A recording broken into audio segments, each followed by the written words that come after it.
Tema 1. Dificultades de aprendizaje, concepto, denominaciones y características.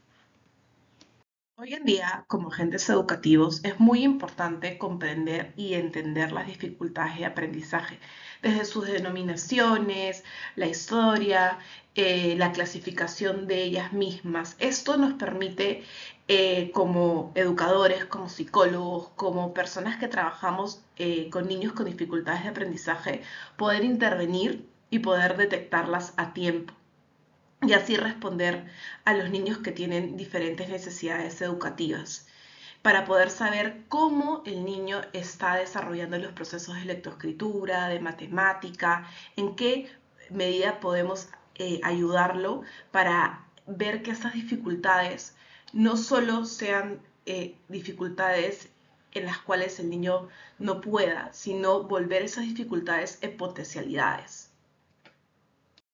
Desde mucho tiempo atrás, desde el siglo XIX, hubo mucho interés por entender qué pasaba cuando el cerebro de un niño aprendía a escribir y a leer. Esos procesos básicos son muy importantes comprenderlos y entenderlos, ya que les permite a las personas poder insertarse socialmente y poder seguir con su ciclo vital.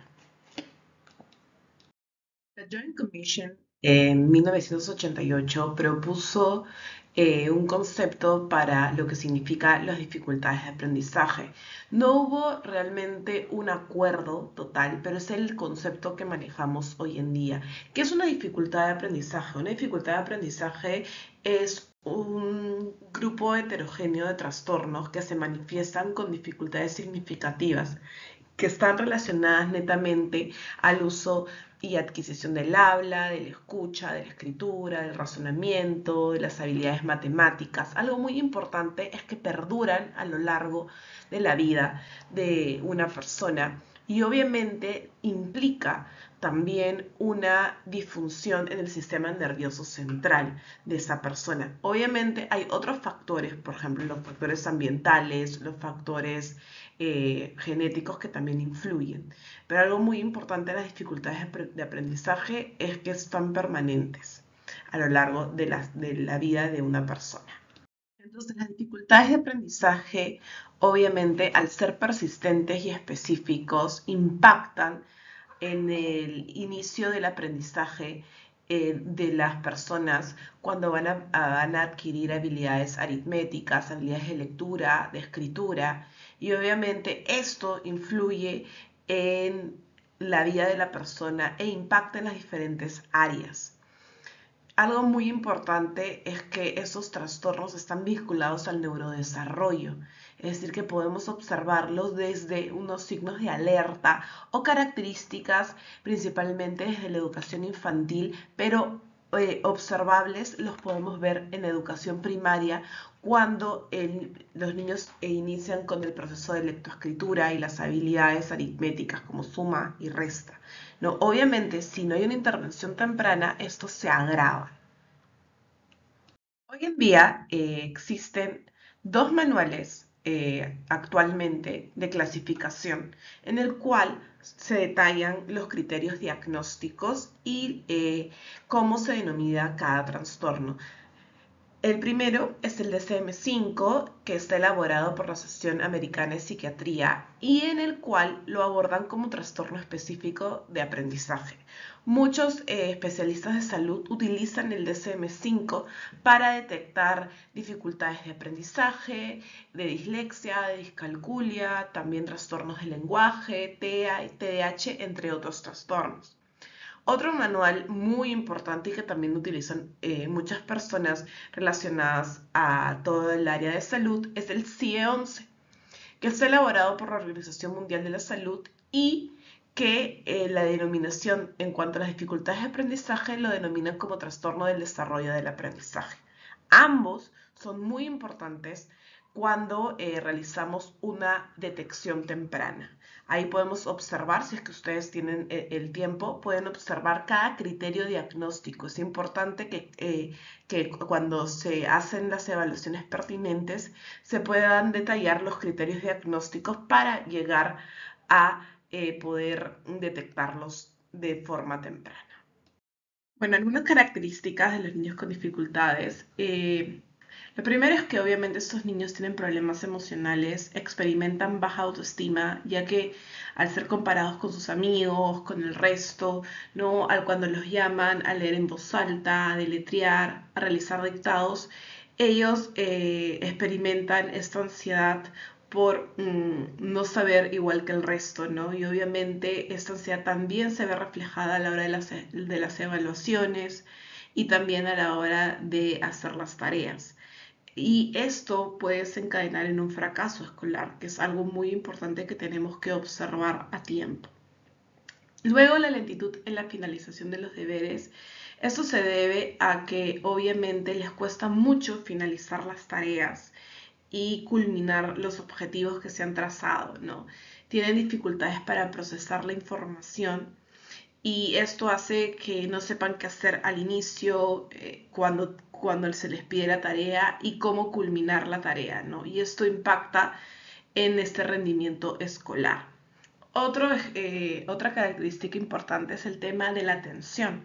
Nosotros sabemos que la atención es una función ejecutiva muy importante que impacta en el rendimiento académico. Por lo tanto, por ejemplo, los niños con TDAH, al, al tener la atención muy reducida y un foco de atención muy pequeño, hace que se distraigan fácilmente, que no completen las tareas, que tengan dificultades en la organización, entonces que no sigan las instrucciones y si no se les realice, ¿no?, ese seguimiento de tareas porque no pueden hacerlo, les cuesta mucho. Entonces nosotros, los profesores, tenemos que observar estas características para ver qué niños requieren ese tipo de necesidad y qué adaptaciones podemos realizar.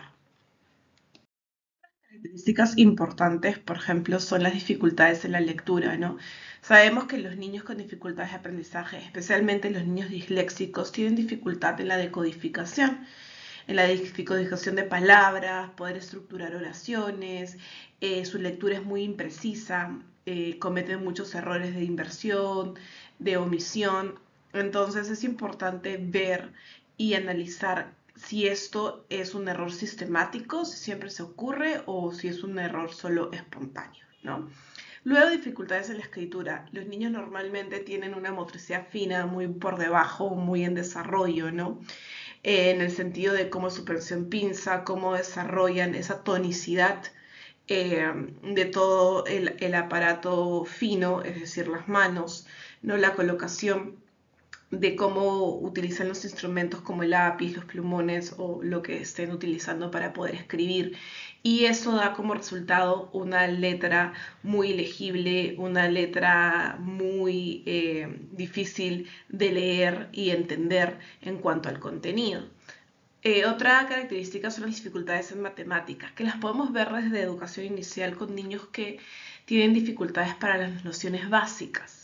Por ejemplo, correspondencia o otros tipos de nociones básicas, ¿no? Como por ejemplo visoespaciales y todo el tema del espacio es muy importante. Y ya en primaria estas dificultades se acentúan con todas las habilidades aritméticas, de resolución de problemas, de conteo, de seriación y otras más que tenemos que observar. Bueno, ahora tenemos un ejemplo de aplicación. Tenemos un alumno de 4 años que tiene un desarrollo tardío del lenguaje.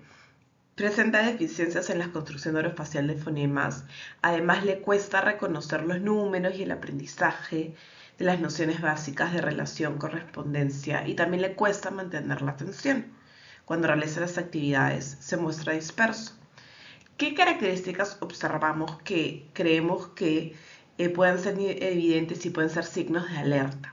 Primero, el desarrollo tardío del lenguaje. Eso es algo muy importante, ya que si está teniendo dificultades en la producción orofacial, puede llegar a terminar a tener una dislexia por el tema del lenguaje, del vocabulario, que eso tendríamos que averiguarlo con diferentes baterías y evaluaciones posteriores. Luego tenemos que se les cuesta la dificultad de estas nociones básicas como correspondencia en cuanto a la parte aritmética.